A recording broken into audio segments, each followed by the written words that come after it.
the credit spots that the cities want to give credit for instead of paying a new fee for? And explain that to me a little bit. Basically, right now I believe they're deficient 28 parking spaces. So, because there are 20 available here and 9 available here within 500 feet of the project site, the project complies with the city's ordinance. You know, we know that's not going to happen, so they're going to be parking at everybody else's parking spaces over there.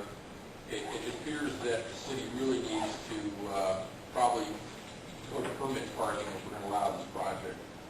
For all these other parking lots that are private lots, it's going to be a mess. Yeah. It's going to be a big mess.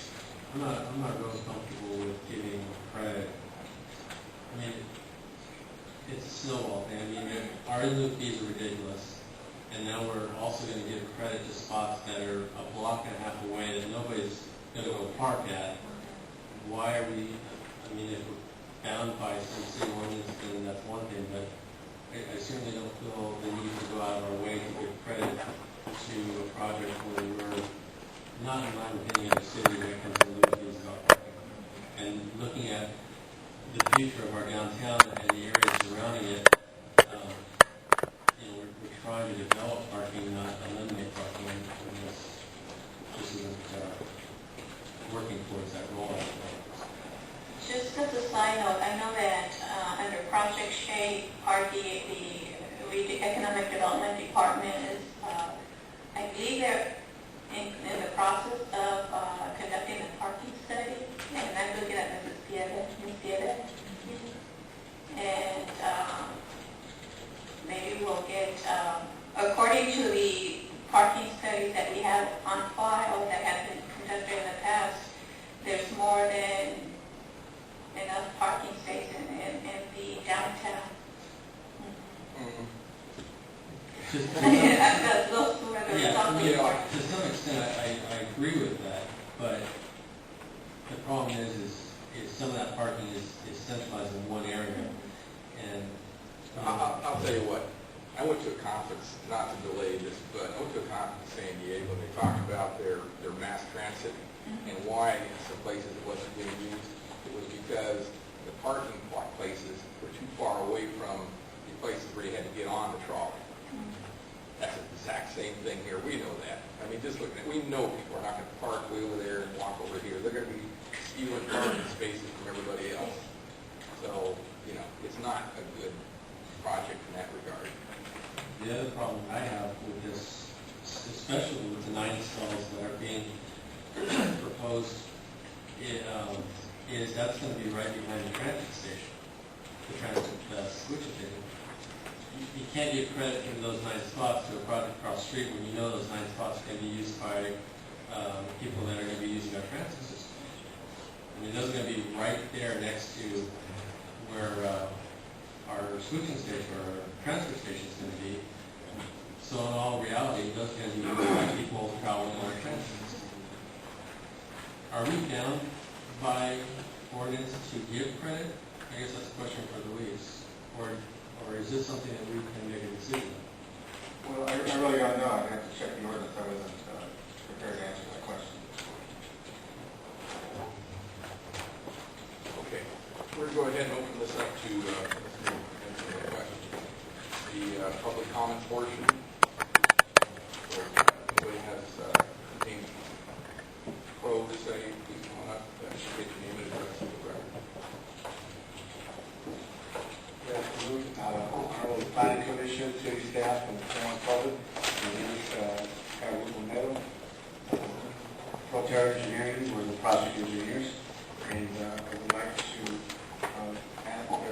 try to respond to the questions you brought up in the staff discussion. And we'll give you a little bit of background here. When we submitted this project, there was a site plan review process that we went through. We sat down with all the city departments, engineer, public works, planning, building, and fire department, police, and they come up with this what we have right now. And so we feel very comfortable that we haven't tried to comply with all the city codes and requirements.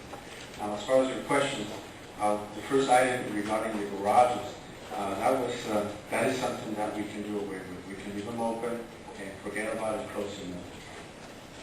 As far as the ADA, what happens is that between parking lots, let me bring a plan.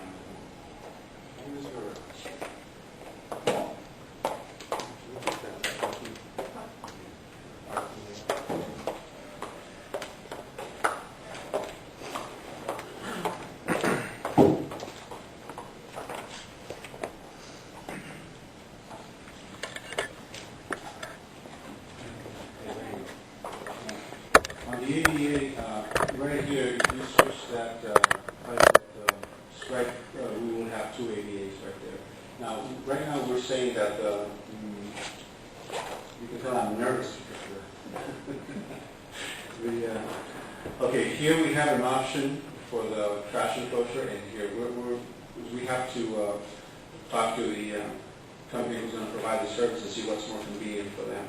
But if they were to select this area, then we can use this area for a handicap space.